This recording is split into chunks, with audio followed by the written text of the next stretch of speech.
Hola, muy buenas tardes a todos los que nos sintonizan el día de hoy en un webinar más de Universidad Level. Hoy tengo el honor de presentar al doctor Ernesto Díaz, cardiólogo intervencionista, exponiendo el tema de herramientas útiles para el manejo de Zika durante la pandemia COVID-19. Sin más que agregar, le cedo los micrófonos al doctor Ernesto Díaz. Doctor, muy buenas tardes, un gusto tenerlo acá. ¿Qué tal? Muy buenas tardes. Los saludo con gusto desde la Ciudad de México. Agradezco a Levet Medical y a la Universidad Levet por la oportunidad de poder compartir con ustedes esta charla. Hoy vamos a hablar acerca de las herramientas útiles para el manejo del Zika durante la pandemia de COVID.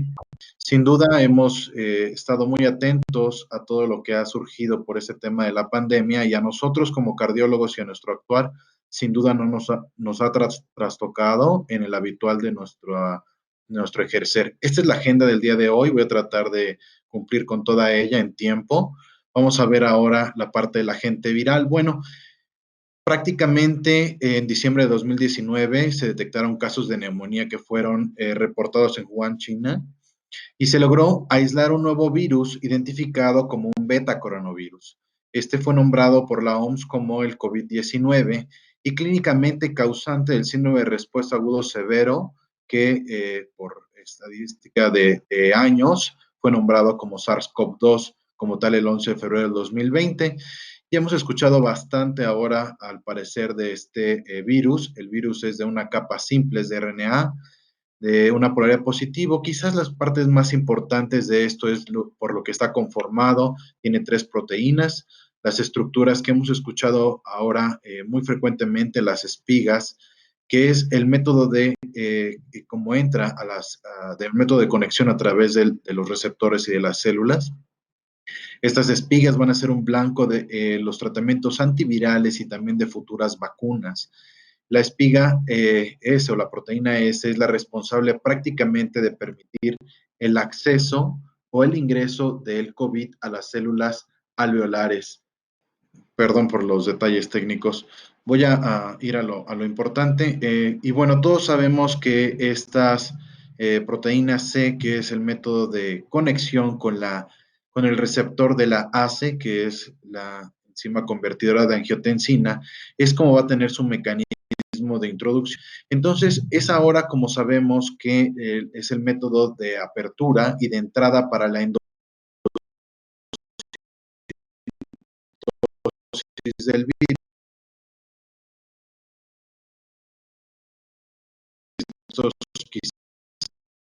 Puede ser el contacto directo a través de las respiratorias, van con grandes distancias de hasta 2 metros.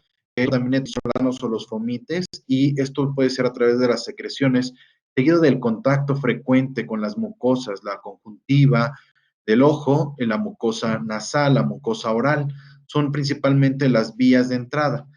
Existe también otra forma de transmisión que es la aérea, aunque esta no está perfectamente identificada, aunque sí, cuando se realizan procedimientos invasivos, por ejemplo, al momento de intubar. Esta es una fotografía de un estudio de JAMA en el cual se observó la distancia que podían alcanzar las gotitas del portador. Vemos cómo estas gotas pueden llegar a medir hasta 7 o 10 micras, pero sobre todo vean las distancias que logra alcanzar. 110 centímetros aproximadamente, y esto es cierta relevancia debido a que la Organización Mundial de la Salud ha considerado que una distancia apropiada entre personas sería de 1 metro, pero vemos cómo en esta fotografía no es así esta parte. Vemos cómo el CDC tiene una mejor recomendación para esto y tiene para ello 2 metros de distancia con la intención de poder no ser un foco de infección.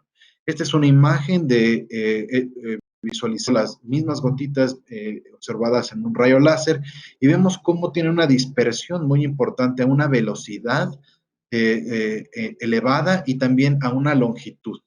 Y en esta parte quiero mostrarles cómo la viabilidad del virus puede estar presente en diferentes superficies. Por ejemplo, el plástico puede tener una duración hasta de 72 horas, hasta 48, en el cartón 24, en el cobre 4 horas, pero realmente lo importante es que en un espacio, pero una sola casi 3 horas. Eso quiere decir que definitivamente las medidas que nosotros tengamos de precaución en los sitios de habitación con demasiado hacinamiento es lo que nos va a ayudar a prevenir.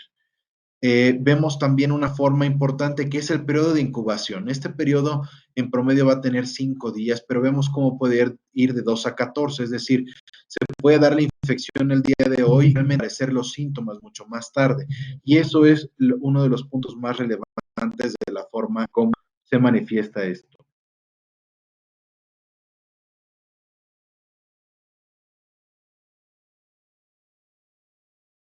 Vemos que hay tres. Vamos a poder tener datos clínicos de fiebre, dolor de garganta, tos, malestar general. Y en esta parte vamos a tengamos ya la infección como tal, con datos de respuesta inflamatoria diseminada a todos los órganos. Cuadro clínico, en la mayoría de análisis, como en la mayoría.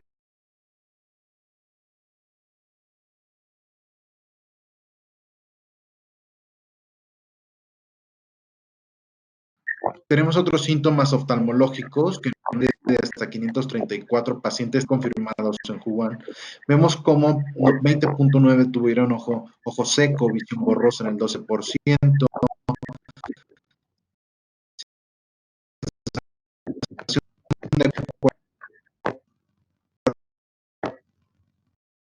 síntomas tal, aunque es menos que el número 1. Vemos como en el número 3 se observa de forma un aumento de la difuso, es mucho más extenso que el número 2, de igual forma se ve diseñada.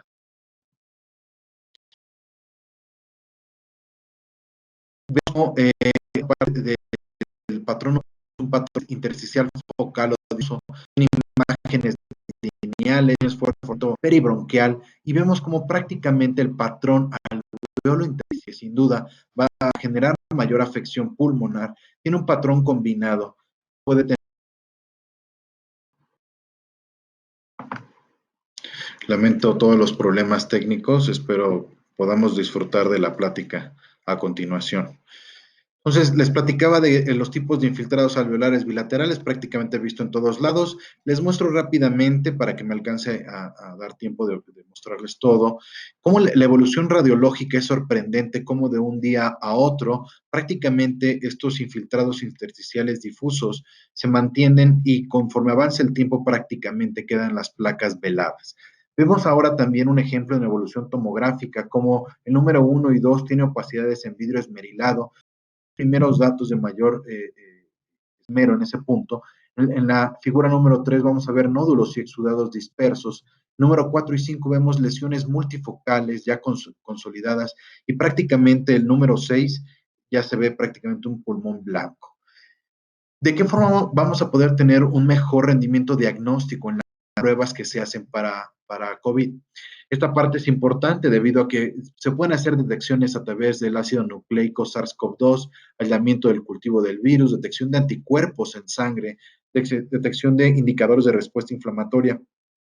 Pero quiero que vean a su derecha la tabla que les he puesto, en donde van a encontrar mejor rendimiento de las pruebas. Es decir, si yo tomo una prueba, una muestra de un lavado broncoalveolar, voy a tener un 93% de positividad en esto. Si lo hago con un cepillado, mediante una biopsia, el 46%. Si lo hago de 72%, de una toma nasal 63%, y vean cómo las tomas de muestra sanguínea tienen un rendimiento muy bajo, de 1%.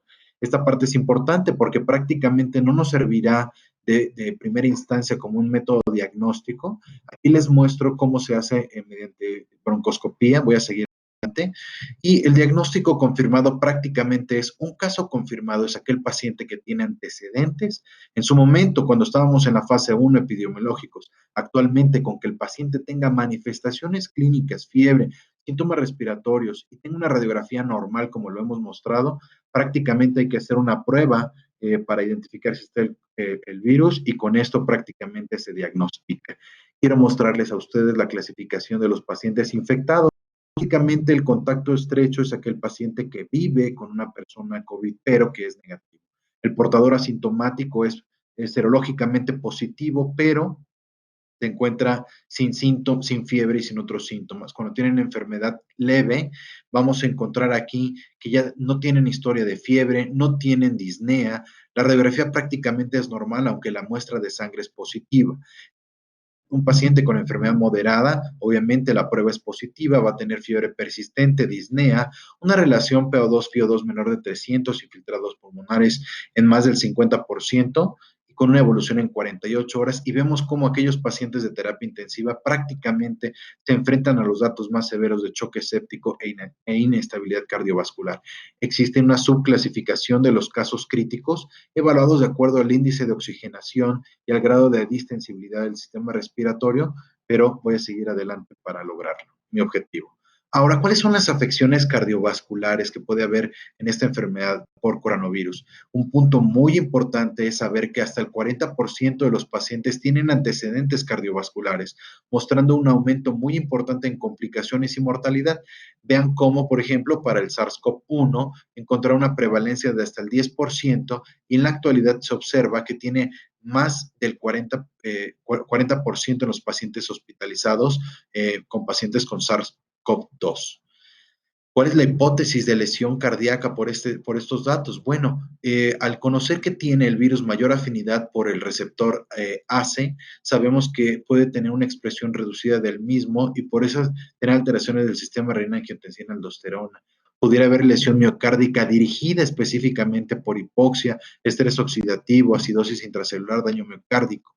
El daño cardíaco propiamente dicho tendrá una afectación en la perfusión por el aumento en el gasto cardíaco y la disminución de la vasculatura, me refiero a un vasoespasmo. Y el grado más importante es la tormenta de citoquinas, esto es cuando se encuentran ya en un puesto inflamatorio sistémico, donde prácticamente tiene una inflamación incontrolable. En realidad, la frecuencia de las comorbilidades de estos pacientes que han tenido COVID, vean cómo en la mayoría de las citas encontramos diabetes, hipertensión, enfermedad coronaria previa, enfermedad cerebrovascular. Y vean, por favor, cómo acerca de las comorbilidades de los pacientes, esta es una revisión de 416 pacientes. Este artículo es muy interesante porque enmarca a los pacientes que tuvieron lesión cardíaca de los que no la tuvieron y vean cómo aquellos pacientes que tuvieron lesión cardíaca, hasta casi el 60% son hipertensos, el 24% diabéticos, con enfermedad coronaria casi el 30%, con enfermedad cerebrovascular el 16%, y vean cómo como un antecedente de falla cardíaca hasta casi el 15%. Hay que observar, por ejemplo, otras estadísticas de los pacientes que no lograron sobrevivir. Vean cómo su media de edad, 69 años, un predominio importante en los hombres, 70% de ellos, hipertensos en el 48%, diabéticos 31%, con enfermedad coronaria. Y vean cómo en los síntomas de estos pacientes, los pacientes que tuvieron daño cardíaco, prácticamente son los mismos síntomas. Fiebre, tos, malestar general, fatiga. Pero vean cómo el punto quizás más importante que tenga que darnos un pivotazo es identificar cómo los pacientes que tuvieron lesión cardíaca tuvieron dolor torácico en un 13% y que fue con significancia estadística de los que no tuvieron lesión cardíaca. Pero definitivamente con tantos accesos de tos, el dolor torácico no es un signo que nos pueda ayudar a resolver esta parte. Así que quiero que vean esta parte de los pacientes que no lograron sobrevivir. La mayor parte de los síntomas eran dedicados a la taquipnea, a la fiebre, a la tos, al esputo, y prácticamente las manifestaciones cardiovasculares que predominan en este sentido van a ser 4, pero quiero que contemplemos los siguientes. Prácticamente un incremento en la severidad de la infección respiratoria en un paciente que tenga ya daño cardíaco previo o que tenga síntomas o manifestaciones cardíacas durante la enfermedad de COVID, definitivamente va a aumentar la demanda metabólica, a reducir la reserva miocárdica y esto va a contribuir en mayor afección cardíaca. Vean cómo esta diapositiva me gusta mucho porque les puedo enseñar prácticamente los mecanismos del virus y cómo en las cuatro manifestaciones cardiovasculares, aquí les voy a mostrar tres, que es el infarto al miocardio, la falla cardíaca y el riesgo de arritmia. Y vean por favor cómo a través del virus, el propio virus puede generar infección vascular, puede generar inflamación, datos de hipercoagulabilidad y generar ruptura de una placa que anteriormente pudo haber estado estable o inestable y generar un infarto al respecto. Aunque sabemos que también con el aumento del aporte y demanda, esto también puede generar un infarto.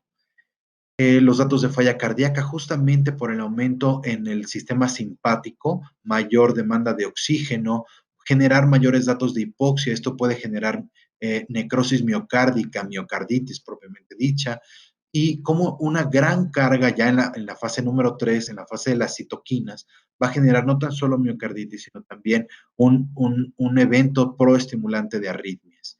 Entonces, en este artículo, por ejemplo, les muestro las principales complicaciones cardiovasculares y vemos que en esta serie de 138 pacientes, el 16% tuvo arritmias, el 7% tuvo lesión cardíaca. Y voy a ir entrando poco a poco en cada una de estas manifestaciones cardíacas. Las arritmias, bueno, se encontró palpitaciones en hasta el 7.3% de los pacientes. Y cuando ustedes tengan este tipo de pacientes que tengan palpitaciones y datos de troponinas muy altas, por favor, tenemos que pensar en lesión miocárdica y que podemos tener un problema subyacente mayor. Hay que estar atentos a los desórdenes metabólicos, a la hipoxia, al estrés neurohormonal, que son todos proarrítmicos. Como tal, en el síndrome coronario agudo, los pacientes infectados que además padecen de síndrome coronario agudo tienen un peor pronóstico, y esto es porque la reserva funcional está reducida, se puede generar mayor isquemia y necrosis y tiene mayor riesgo de inflamación y de hipertensión pulmonar, como prácticamente la lesión miocárdica, la miocarditis y los síndromes coronarios van a estar definidos por elevación de troponinas. Puede ocurrir por causa de isquemia y no isquemia, es decir, por un infarto tipo 2. La troponina va a estar muy elevada en estos pacientes y ven cómo en las cortes prácticamente los pacientes que no lograron sobrevivir tuvieron elevaciones muy importantes de troponina. Vean en esta gráfica también del JAMA cómo la mortalidad durante la hospitalización en pacientes con y sin lesión cardíaca. Vean cómo tiene una menor sobrevida los pacientes aun cuando iniciaron los síntomas o al momento de ingresar al hospital. Los marcadores para estos pacientes que no lograron sobrevivir se encuentran en color rojo. Vean que la diferencia en la troponina, en su lado izquierdo, la serie roja son los pacientes que fallecieron y del lado derecho los pacientes con DHL elevada. Prácticamente recién salidas estas guías de diagnóstico y manejo de las enfermedades cardiovasculares durante la pandemia en COVID por la Sociedad Europea de Cardiología fueron publicadas apenas antier, el 21 de abril. Prácticamente nos dice en infarto sin elevación del ST, si el paciente tiene bajo riesgo, esto es el color verde, hay que hacer un test para saber si el paciente es COVID positivo o no y esperar, no hay que ser invasivos, esperar, no realizar estudios invasivos al respecto. Si el paciente tiene un riesgo intermedio, es decir, este paciente cumple con más criterios como tener diabetes, insuficiencia renal, una función ventricular menor de 40, tener datos de falla cardíaca, entonces tenemos que pensar si este paciente se va a beneficiar de una intervención o no. Es importante también si este paciente tuvo un infarto previo, si fue cateterizado, si le colocó un stent o fue revascularizado de manera quirúrgica. Hay que realizar un test para identificar si es COVID positivo o no y entonces definir su traslado mediante este tipo de técnicas. Pero vean cómo en los pacientes, en esa parte va siendo muy conservadora la guía, pero vean cómo en los pacientes de alto riesgo, en aquellos pacientes que tienen un infarto sin elevación del ST, pero que tienen mayores factores de riesgo, es decir, tener cambios dinámicos del ST o de la onda T, tener síntomas o recurrencia de estos con un test positivo, tenemos que ofrecerles una intervención temprana dentro de las primeras 24 horas. Y en los pacientes de muy alto riesgo, donde tengan inestabilidad hemodinámica, recurrencia del dolor torácico, que tengan datos de arritmias peligrosas, complicaciones mecánicas del infarto, como es disfunción del músculo papilar o falla cardíaca, o relevación del ST, estos pacientes tienen que ir a una intervención rápido sin esperar al test para saber si es COVID positivo o no. Ahora vemos en esta siguiente diapositiva de este tipo de pacientes, los pacientes que accesan a través de una ambulancia, que son transportados a través de eso, tenemos que tener muy en cuenta que podemos tener un retraso adicional a lo esperado de hasta 60 minutos por cómo se encuentran en los hospitales. Nos tenemos que preguntar si tenemos algún sitio donde se pueda hacer ICP, un hospital con ICP, pero preparado para COVID o no. Si la respuesta es no, no hay que perder, hay que darle tratamiento con reperfusión mediante fibrinolisis. Si yo tengo, el paciente ocurrió y me lo van a enviar de un hospital y yo soy un paciente que sí tiene este tipo de atención, entonces nos vamos a ICP primaria prácticamente. Los momentos de transferencia de un paciente de un hospital a otro, tenemos que considerar los tiempos de retraso y debido a que sabemos que si consideramos estos pacientes que puedan ser posibles portadores de COVID, van a tener una alta mortalidad, no debemos de hacer esperar y debemos de otorgar terapias fibrinolíticas. También recientemente se acaba de publicar un consenso, tanto del SCAI como del ACC, publicado en el JAC, en donde dice cómo atender a los pacientes con infarto con elevación del ST. Prácticamente ellos hablan de las pruebas ultra rápidas para COVID. Esto no está todavía autorizado, todas las pruebas serológicas rápidas por la FDA, pero en este sentido lo que tratan de hacer es poder identificar rápidamente si el paciente es COVID positivo y tiene todos los síntomas claros de un infarto, el electrocardiograma, y todo indica que es un infarto, entonces nos vamos a ICP primaria. Pero tenemos que considerar para aquellos pacientes que puedan tener síntomas equivalentes de infarto, un electrocardiograma típico, algunas alteraciones adicionales, tenemos que estar muy ciertos de que no tenga afecciones justamente cardiovasculares definidas por COVID y no necesariamente un síndrome coronario como el que estamos habitualmente entrenados para hacer. Entonces, de tal manera que estas guías de lo que nos hablan es de tener ahora laboratorios de intervención que estén preparados para recibir pacientes con COVID. ¿Por qué? Porque si no vamos a hacer una diseminación en todo el hospital de esto. Para que esta es la atención, que es insuficiencia cardíaca, observado en más del 20% de los pacientes. Hay que estar en contra de pacientes que ya presentaron lesión renal aguda porque no van a tener una vía de salida y estos pacientes no van a sobrevivir. Vemos con estos pacientes la falla cardíaca puede ser sí un factor de riesgo. Por ejemplo, en estos pacientes el 15% de los pacientes que tuvieron lesión cardíaca tenían como antecedente falla cardíaca. Pero ahora quiero que vean ustedes cómo también puede ser factor de riesgo, puede ser la complicación. Es decir, ahora vamos a ver a los pacientes que no lograron sobrevivir, cuántos de ellos hicieron falla cardíaca como manifestación cardiovascular de COVID y tenía el 52%, comparado con un 12% de los pacientes que sí sobrevivieron. La falla cardíaca puede ser de ida o de vuelta y puede ser secundaria o no a la lesión cardíaca, también como manifestación de COVID. Los valores para el BNP, que ya está muy señalado. Y la cuarta manifestación van a ser alteraciones en la coagulación. Y para esto podemos tener tromboembolismos y hay que tener muy en cuenta que hasta el 70% de los pacientes que no sobrevivieran tenían criterios que cumplían para coagulación intravascular diseminada. Esto también favorece, puesto que son pacientes que tienen inmovilización y que van a ser de alto riesgo para tromboembolismo. Prácticamente en este sentido, vean cómo los pacientes que no lograron sobrevivir tuvieron niveles muy altos de dímero D y vean cómo los pacientes que no lograron sobrevivir y que tuvieron una coagulopatía, el 50% de ellos fue su manifestación. De todo esto que he hablado, yo llegué hasta la parte en donde tenemos la etapa 2 de una infección pulmonar con hipoxia. Y ahora vamos a ver el punto donde prácticamente es muy difícil, es un punto casi sin retorno cuando los pacientes entran en fase 3 y tienen un evento de inflamación muy importante. El manejo de estos pacientes con una mortalidad muy alta, vamos a identificar ciertos indicadores clínicos que nos deben de advertir esto. Esto va a ser el incremento progresivo de los linfocitos, las citoquinas inflamatorias como lo son la interleucina 6, el incremento progresivo de la proteína C reactiva, el lactato incrementado, las lesiones pulmonares muy agresivas.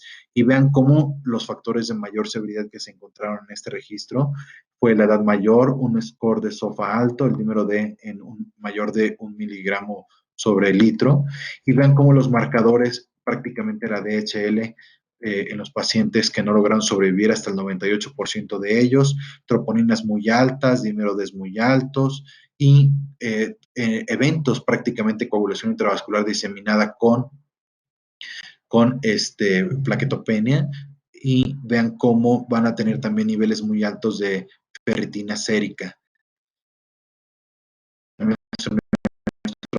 Y los pacientes que no lograron subir prácticamente con niveles muy altos de interleucina 6 y de ferritina sérica. Esta gráfica es impresionante. ¿Por qué? Porque una vez que la inflamación se da, quiero que vean la parte de abajo, los segundos de colores, y quiero que observen ahí en esta parte cómo una vez en el día 10, por ejemplo, que tiene sepsis, en el día 2 el paciente tiene síndrome de respuesta inflamatorio sistémico, perdón, de distrés respiratorio, en el día 15 tiene lesión cardíaca, acuérdense del síndrome cardiorrenal, prácticamente va de la mano. Al día siguiente se le agrega lesión renal, complicaciones mayores de la infección y prácticamente el día 19 los pacientes mueren. En estos pacientes ya con falla orgánica múltiple, el uso de glucocorticoides y de terapias prácticamente de sustitución orgánica en los sistemas ALSS para un sistema de apoyo artificial para el hígado, las terapias lentas continuas para la sustitución de la función renal y el ECMO para la protección en primera instancia veno-venoso para el manejo de lo respiratorio, pero en datos de choque muy severo se tiene que modificar a una configuración veno-arterial, pero sin duda esto le va a acarrear más problemas al paciente de coagulopatía y entonces tenemos que revalorar si vale la pena una vez teniendo las terapias de sostén por 48 horas si va bien.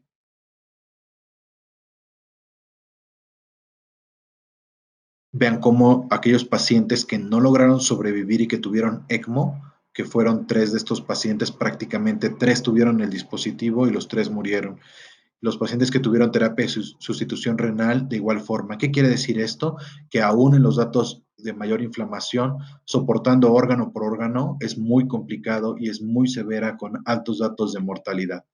Ahora, con todo esto que ya tienen ustedes en su mente, como cardiólogos, en esas 4 manifestaciones cardiovasculares que puede tener el COVID, quiero que hagamos un parteaguas ahora. Ahora regresemos a nuestra vida normal de cardiólogos, porque pareciera que ya nadie se infarta, las salas de hemodinamia están vacías, ya no vemos a tantos pacientes en nuestro infarto. Hemos visto una reducción a nivel mundial de los procedimientos de intervención y esto es porque los pacientes no están acudiendo. Sin embargo, pareciera que ya acabamos con la cardiopatía isquémica, pero no es así. Y hay que identificar cuáles son las urgencias cardiovasculares que no pueden esperar a que pase la pandemia de COVID y que el paciente tiene que ir al hospital a atenderse. Y estas son el infarto agudo del miocardio, el bloqueo B completo, el agotamiento de un generador de marcapasos, la intervención aguda en un evento vascular cerebral, bueno, está en periodo de ventana, la disección aórtica Stanford B y la isquemia crítica de extremidades con una pérdida inminente del miembro. Les voy a mostrar cuáles son los protocolos, por ejemplo, de atención de mi centro en la unidad de alta especialidad del Hospital de Cardiología del Centro Médico Nacional Siglo XXI, creador del Código Infarto Nacional para el IMSS. Y esto para nosotros es muy importante porque ya teníamos nosotros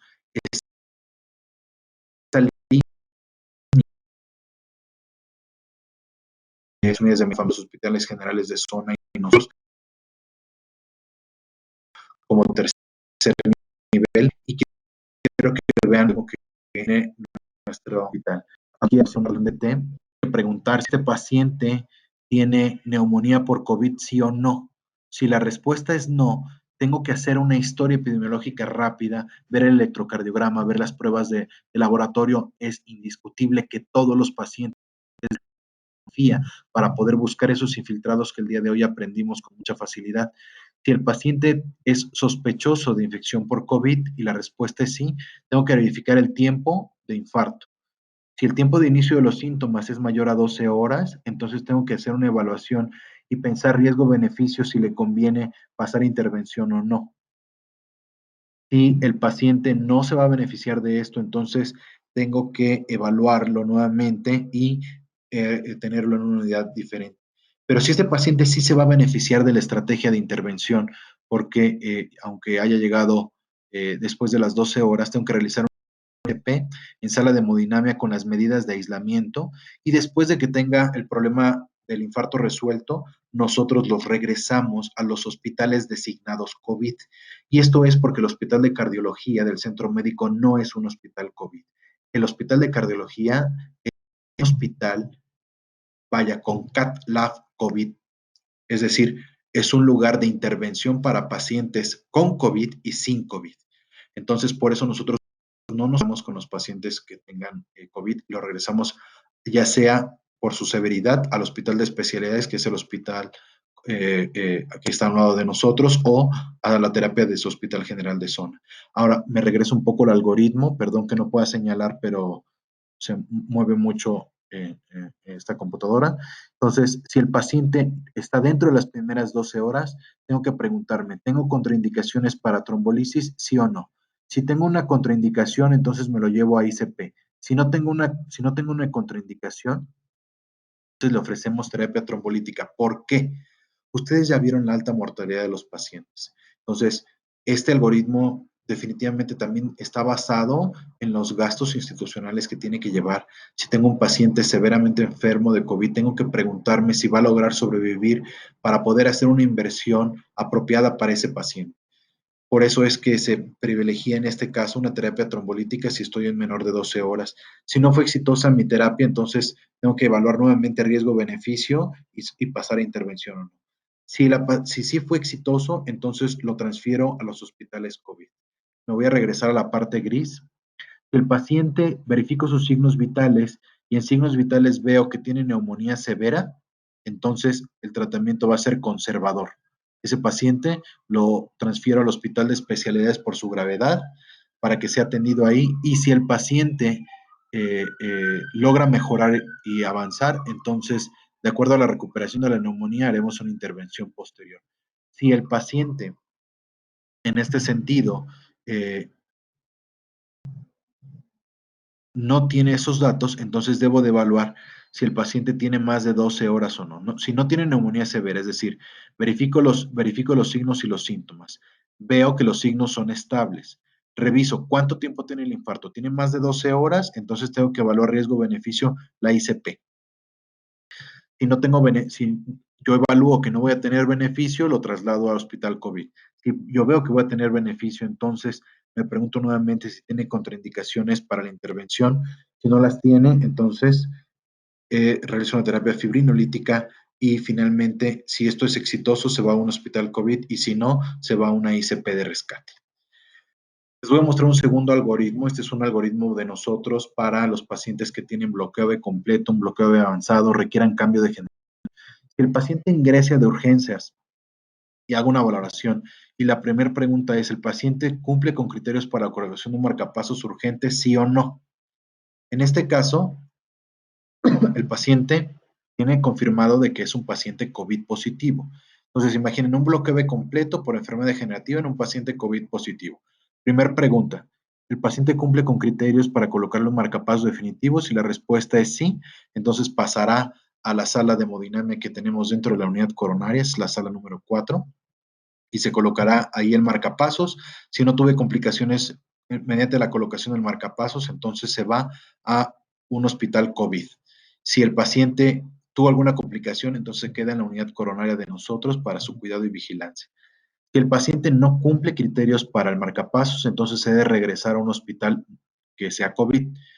Si después de esto yo identifico que la sala, en este caso, si por disponibilidad la sala está ocupada en ese momento, se coloca un marcapasos temporal en urgencias, se espera la disponibilidad de la sala y después se pone el definitivo.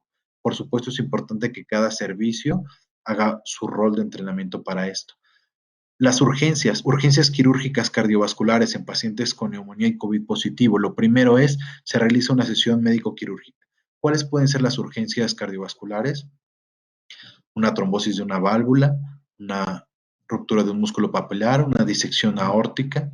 Entonces, la primera pregunta en la sesión médico-quirúrgica dice, ¿el paciente requiere cirugía, sí o no? Si requiere de cirugía, vean cómo nosotros tenemos hecho un algoritmo en donde interviene desde el camillero y la gente que nos ayuda en limpieza para que todos estemos muy identificados y familiarizados con lo que hay que hacer. En este caso, se avisa y se traslada al quirófano por la ruta establecida, ingresa por la rampa del pasillo central a quirófano, pasa a la sala número 1 del quirófano, el anestesiólogo realiza una intubación protegida con sedación profunda, se realiza el acto quirúrgico, sale el paciente por la puerta central del quirófano y baja, aunque nosotros tenemos una terapia postquirúrgica enfrente de los quirófanos, baja a la unidad de cuidados coronarios, porque ahí es nuestra unidad coronarios COVID. Ese paciente, si tiene una buena evolución, se va a extubar, y si no tiene una buena evolución, entonces continúa así. Si el paciente no amerita cirugía, entonces continúa en su servicio y se regresa a su hospital. Vean cómo este algoritmo también se hizo porque tenemos nosotros la clínica de insuficiencia cardíaca. Esto es muy importante, ¿por qué? Porque puede haber pacientes en los hospitales generales de zona con falla cardíaca y que no sean los síntomas claros de un infarto. Hay que pensar en miocarditis. Entonces, ¿el paciente es sospechoso de miocarditis, sí o no?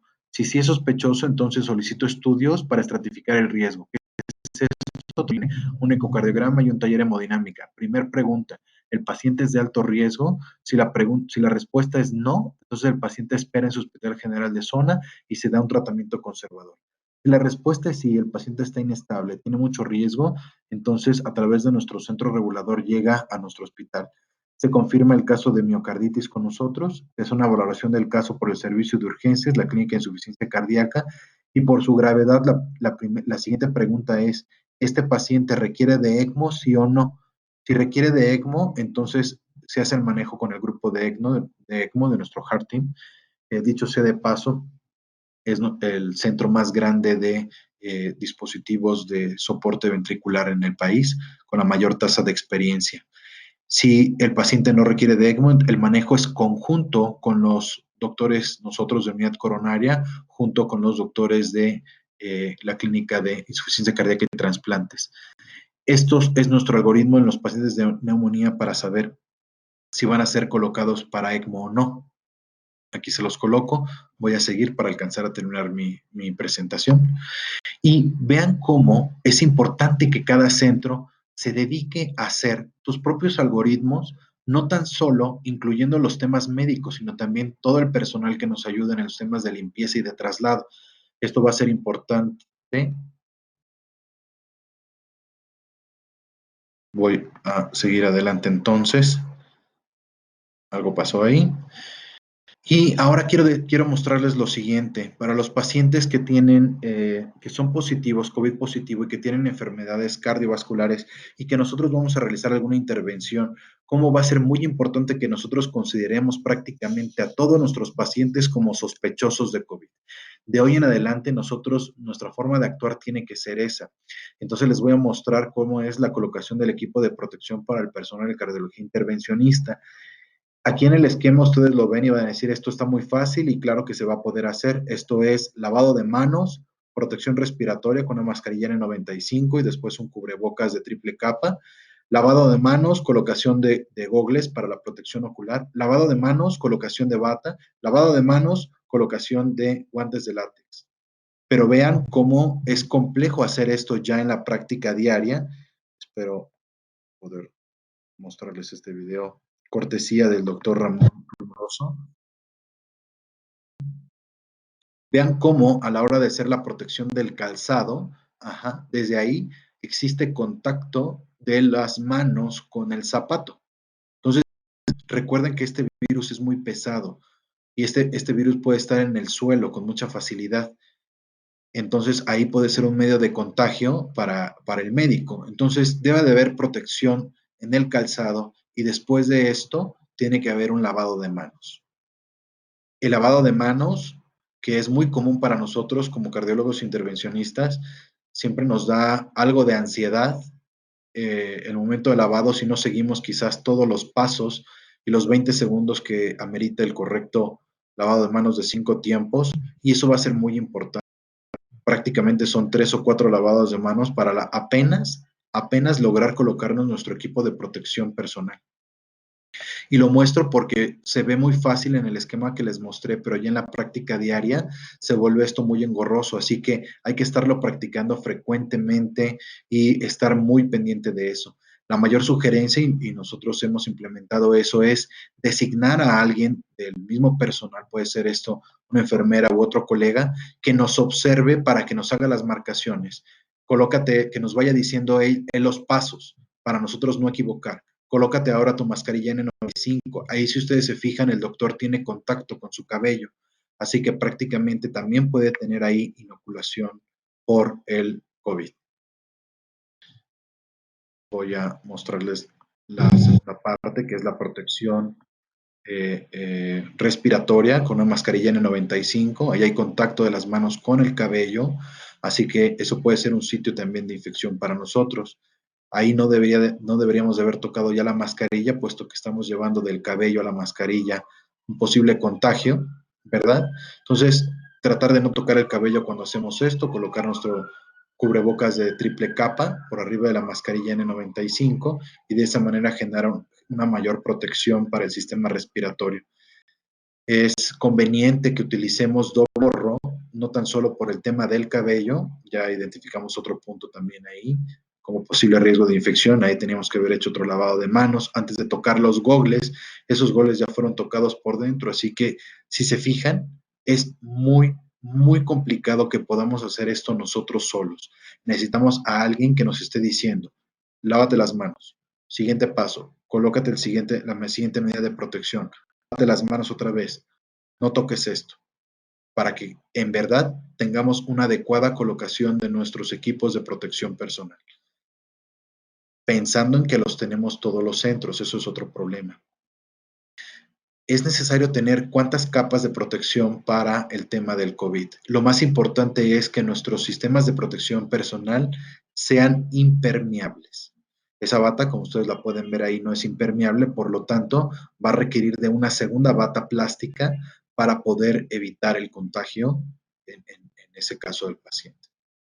Imagínense esto, tratando de tener un timing en un infarto, se vuelve prácticamente muy difícil. Por eso es que lo tenemos que practicar y generar el hábito de paso a paso poderlo hacer.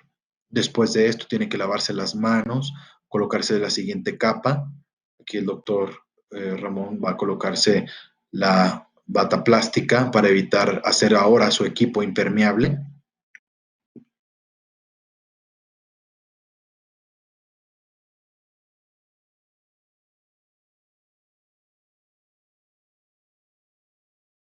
Y vemos entonces ahora cómo esas medidas de protección personal van a ser muy importantes. ¿Por qué van a ser importantes? No hay que verlo desde el punto de vista como individual, en donde yo, si no aprendo a colocarme de forma correcta, siguiendo paso a paso mi equipo de protección personal, me pongo en riesgo no solo yo como médico, sino el resto del equipo. ¿Por qué? Porque si ya estoy con el equipo de protección y me contamino, y el paciente o yo podría traer el virus como un portador pasivo, pues prácticamente ahí yo voy a hacer un mecanismo de transmisión. Entonces, es muy importante que lo repitamos varias veces, hasta que logremos hacer el hábito correcto de la nueva manera en la que tenemos que vestirnos. Y si ustedes vieron complicado y engorroso el momento de vestirnos, es mucho más difícil el momento de desvestirse. Y dicho sea de paso, al momento de desvestir es donde la mayoría de los médicos se contagian. Ahí el paciente, perdóneme, el doctor todavía no tiene contacto con el paciente. Apenas se está preparando y el paciente todavía no ha subido a la sala. ¿Cómo deben de ser preparadas las salas de hemodinámica para una sala? Lo que quiere es proteger el inyector, las pantallas, los controladores del técnico, todo tiene que estar abierto por fundas plásticas. En las entradas y en las salidas de la sala debemos de tener tapetes sanitizantes adhesivos, otros que tengan sanitizantes líquidos como lo es el cloro o el alcohol en un porcentaje hasta casi 100%. Ahí el doctor se está colocando los guantes de tilo, que son más resistentes que los guantes de látex, pero va a ser muy importante nuestra técnica de colocado de guantes también, porque si no vamos a estropear todas las medidas de protección personal.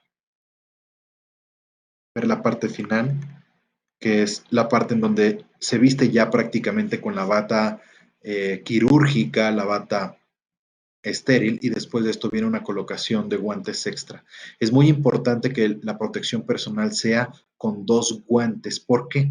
Porque los primeros guantes son los que tienen contacto con el paciente y los segundos son los que van a proteger a mí de que yo no me contamine con mi propio sistema de protección personal.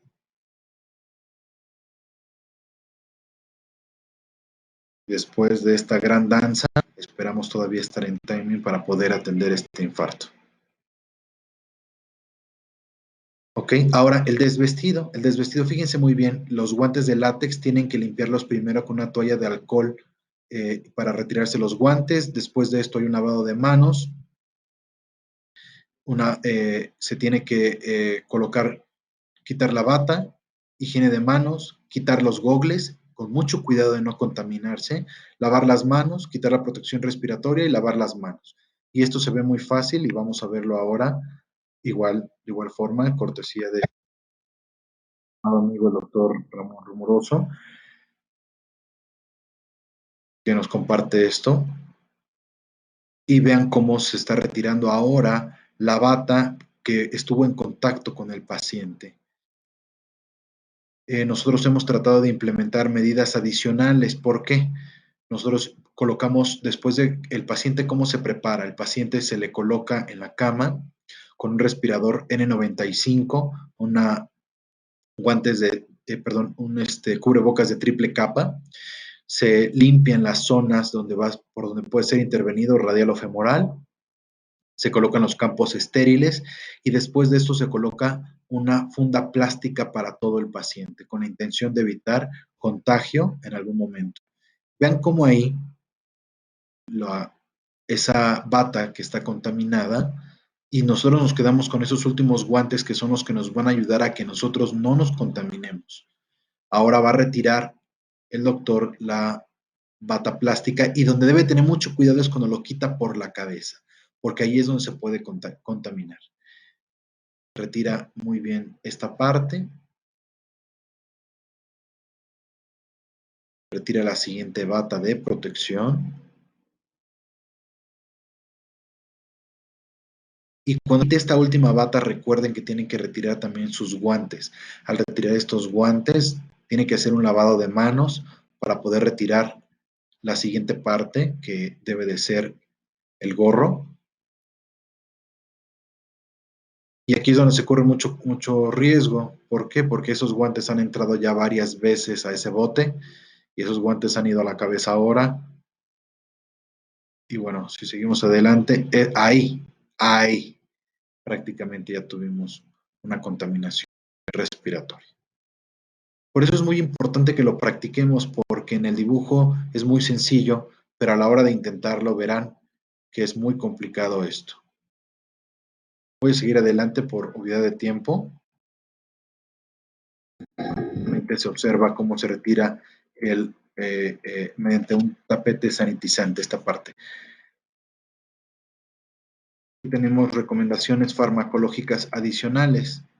Las recomendaciones farmacológicas adicionales de esto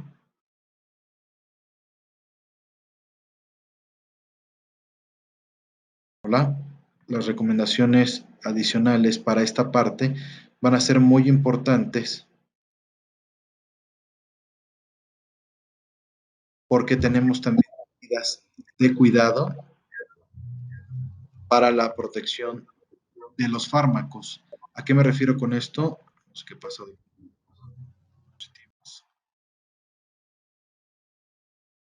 Ok, creo que otra vez tenemos una falla aquí técnica, pero quiero decirles, al menos que me escuchen, también las propias guías europeas de cardiología han observado que respecto a los manejos de los IECAS y ARA2 no deben de ser suspendidos durante el paciente, sea fuera del hospital o dentro de él si es posible, si su condición clínica lo permite.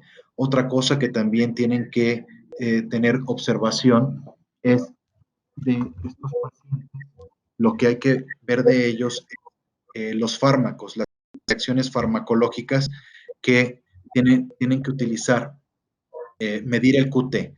Al medir el QT, tienen que ver ustedes si la medida del QT es más de la mitad del RR, y entonces, si es así, tienen que corregir el QT mediante la fórmula de Bassett, y con esto ir identificando en colores verde, amarillo y rojo para saber los momentos en los cuales tenga que ser observado y medido el QT, debido a que podemos tener riesgo con los medicamentos antivirales. En este sentido, va a ser muy importante también considerar que para eso tenemos que, eh, que observar en la siguiente parte que aquellos pacientes que tuvieron un QT que se encuentre por arriba de 500 milisegundos, un foco rojo, y teniendo 44, 8 y 96 horas del tratamiento instaurado. Que sea 160, pero menor de 500, esto era un sentido a las 42 horas. Y la parte final es ver que si el QT tiene 96 menos de 460 milisegundos, entonces prácticamente podemos hacer mediciones del QT cada 48 horas. De esta manera, nosotros podemos asegurar que no vayamos a tener problemas de arritmias durante el tratamiento de estos pacientes. Sigo sin poder transmitir mis últimas diapositivas, pero voy a seguir adelante por obviedad del tiempo. Otra cosa de los fármacos que tienen que recordar es que prácticamente todos los fármacos, antes de prescribir un fármaco, tienen reacciones medicamentosas que puedan tener estos. Y esto es una parte fundamental. ¿Por qué? Porque podemos tener no tan solo las interacciones con los principales antivirales, ribavirin y lecanemir, sino que también podemos tener estas alteraciones del QT, como lo he ya mencionado. Es muy importante que definamos al personal la manera en cómo van a participar durante la atención de estos pacientes, debido a que más que nunca ahora, en este momento en pandemia de COVID, es cuando nosotros tenemos que ser verdaderos hard teams.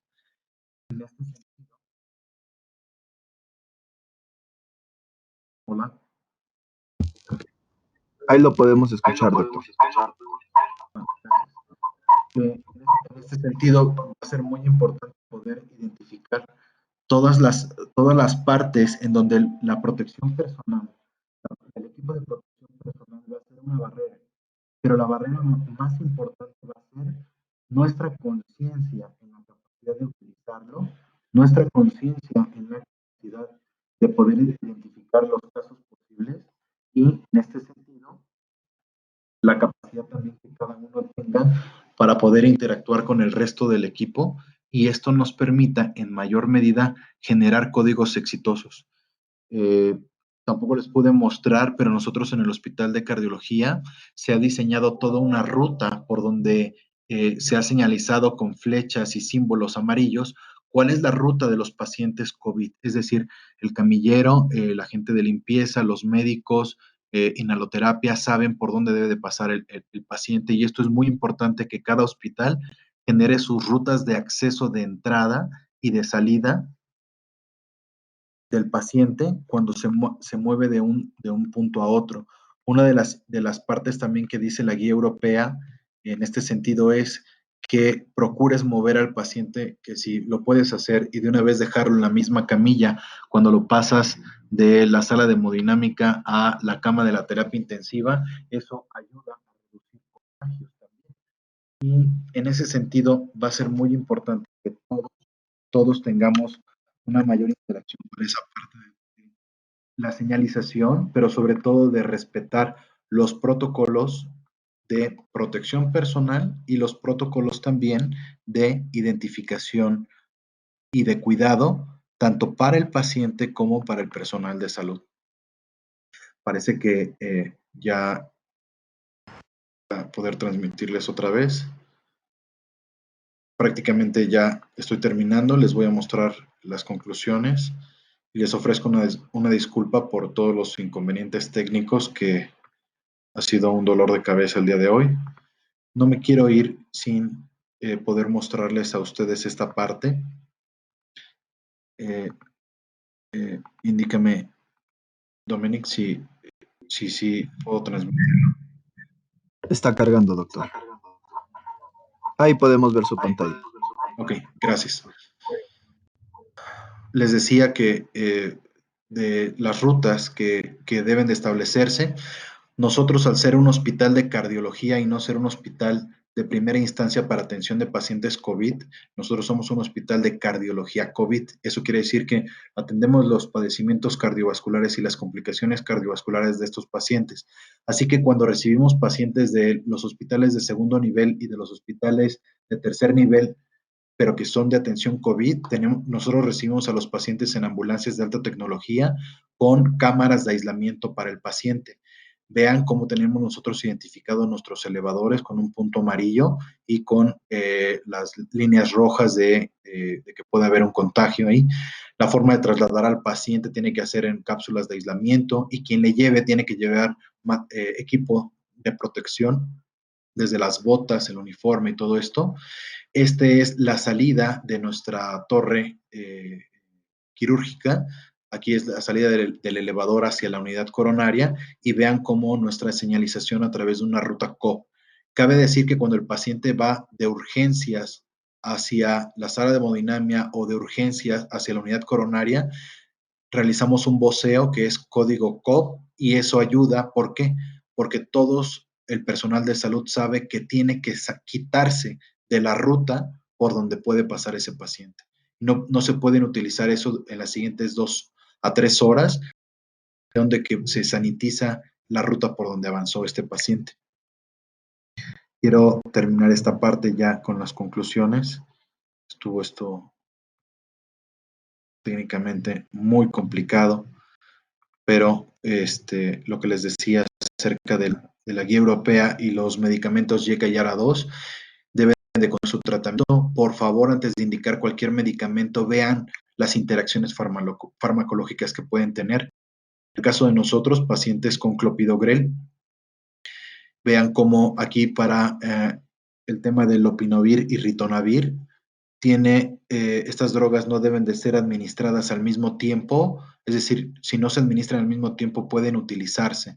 Para los pacientes que utilizan anticoagulantes orales, la mejor indicación es hacer el switch y mientras estén en el hospital con el uso de heparinas y cuando salgan de él regresar nuevamente a la terapia oral.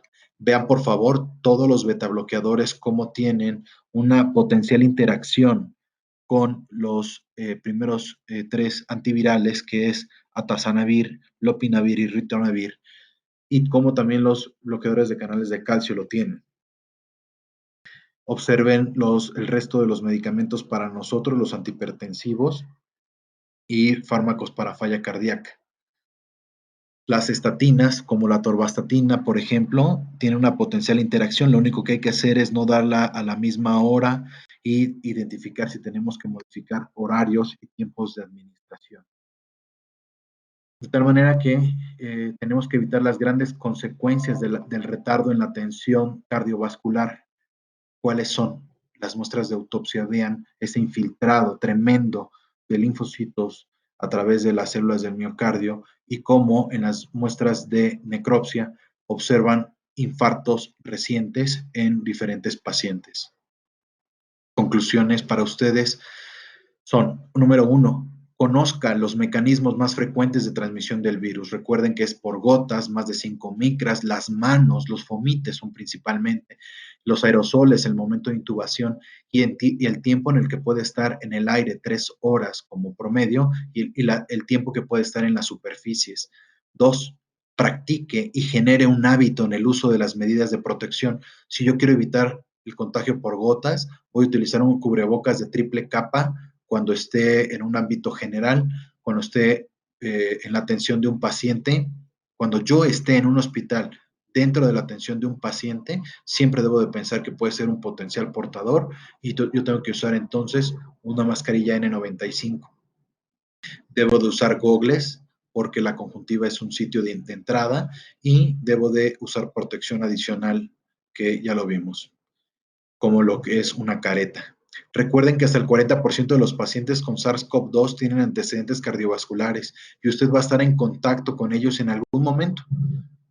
Más del 20% de los pacientes con SARS-CoV-2 tienen consecuencias cardiovasculares, ya lo vimos, arritmias, lesión cardíaca, falla cardíaca, coagulopatía, y aumenta dramáticamente su mortalidad. Prácticamente de la serie de los pacientes que no lograron sobrevivir, el 96% tenía como antecedente lesión cardíaca, falla cardíaca el 63% y coagulopatía 72%. Identifique, el punto número 5, los signos, síntomas y patrón radiográfico. ¿Cómo se diagnostica COVID mediante las pruebas de PCR? Los marcadores de daño que son troponina, el BNP, DHL, y los marcadores de inflamación, la interleucina 6, la ferritina sérica, la PCR, para diagnosticar correctamente a los pacientes con COVID-19. Es decir, hoy los cardiólogos y los cardiólogos intervencionistas tenemos que regresar a ser primero médicos. Y como médicos tenemos que saber cómo diagnosticar COVID. 6. Existen urgencias cardiovasculares que no deben esperar, síndromes coronarios agudos, enfermedad del sistema de conducción, EBC, disección aórtica, enfermedad arterial periférica con isquemia crítica. No deben de esperar, ya vimos las medidas en las que pueden ser atendidos estos pacientes. 7. Para los pacientes, los médicos sobre todo que están en segundo nivel y que nos van a referir a los pacientes a nosotros, sea profesional, no busque deshacer rápidamente del paciente, sea profesional, confirme usted la posibilidad de que el paciente sea COVID positivo o no. Si no lo haces, ya nos ocurrió a nosotros en centro médico. No se hizo esta parte en primera instancia, el paciente llegó con un infarto, síndrome coronario, se atendió como un paciente con síndrome coronario normal, por la ruta normal y todo, y a los 2 días el paciente tuvo fiebre. Entonces, imagínense, ese paciente recorrió todo el hospital, estuvo en contacto con mucho personal y cuando tuvo fiebre y tuvo infiltrados pulmonares, pues prácticamente se dio la alerta de que el paciente podía ser COVID y el personal de salud que estuvo en contacto con él se tuvo que realizar pruebas y hacer aislamiento hasta que 48 horas después tuvimos nosotros una prueba rápida de que el paciente no era positivo. Afortunadamente, pues logramos hacer esto. Pero es muy importante nosotros, los que estamos en tercer nivel, tomar en cuenta, todos los pacientes son potenciales COVID positivos y más ahora que estamos en fase 3, en la fase de contagio de rápido ascenso. Para los médicos que van a estar en segundo nivel, antes de referirlo a ICP, usted confirme si es COVID positivo o no, para poder referirlo a un centro de ICP. Sigue el algoritmo normal. Número 8.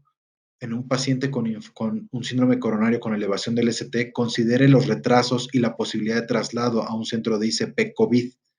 No pierda tiempo, trombolice. ¿Por qué? Porque va a haber muchos tiempos de retraso adicionales. Y cuando lo vayas a trasladar, traslada al paciente con aislamiento adecuado. Ya les enseñé cómo lo hacemos nosotros. Número 9, pregúntese, ¿este paciente con enfermedad cardiovascular puede ser COVID positivo? Este paciente al cual le voy a cambiar rápidamente un marcapasos agotado, ¿puede ser COVID positivo o no? Use correctamente su equipo de protección personal. Nombre a un líder que vigile el correcto uso y retiro del equipo de protección personal. El equipo de enfermería es extraordinaria para esto y nos ayuda como médicos y el resto de personal. Establezca cada quien protocolos y rutas de atención para los pacientes con enfermedad cardiovascular y COVID para que tenga rutas de acceso independientes en el hospital. Número 10. Antes de prescribir un fármaco, revise las interacciones, mida el QT. La mayoría de los cardiologías se pueden usar, solamente es importante poner atención en los detalles. Y bueno, yo les agradezco sobre todo su paciencia por todas estas dificultades técnicas para poder transmitirle esta información. Espero que para ustedes pueda ser de utilidad y que sea de muy buena práctica para ustedes en la atención de sus pacientes cardiovasculares. Y hoy más que nunca, la parte más importante es sus medidas individuales y colectivas de protección personal. Les dejo mi correo y estoy abierto a sus preguntas. Doctor Díaz, muchas gracias por su excelente ponencia, que la verdad nos cae como anillo al dedo en esta etapa de pandemia. Sin más, vamos a iniciar la sesión de preguntas y respuestas, por favor.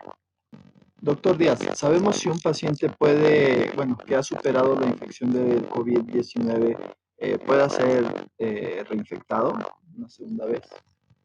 Es decir, que pueda tener un segundo momento. Es correcto. Justamente Ok.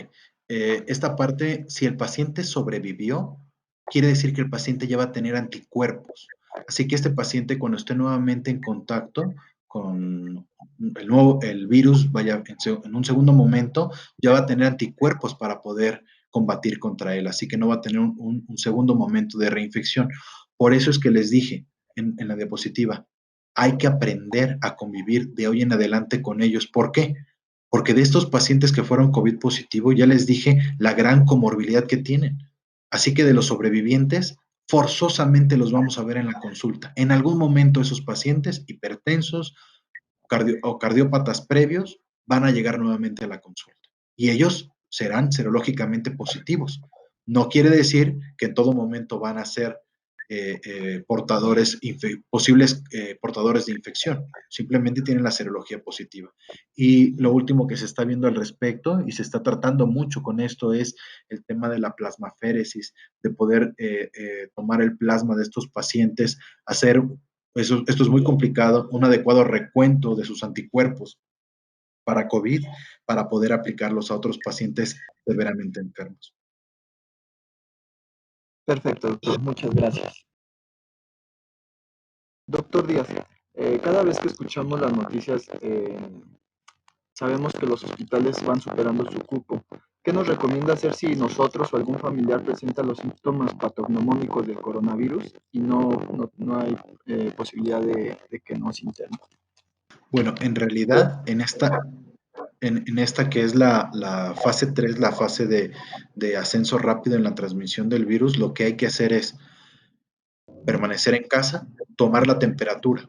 Si tienes fiebre y síntomas compatibles con esto, es decir, tos, eh, eh, dolor torácico, fiebre, escalofríos, dolor muscular, mialgias y esto, prácticamente la tecnología nos ha ayudado porque a través del celular podemos utilizar lo que es la aplicación de eso.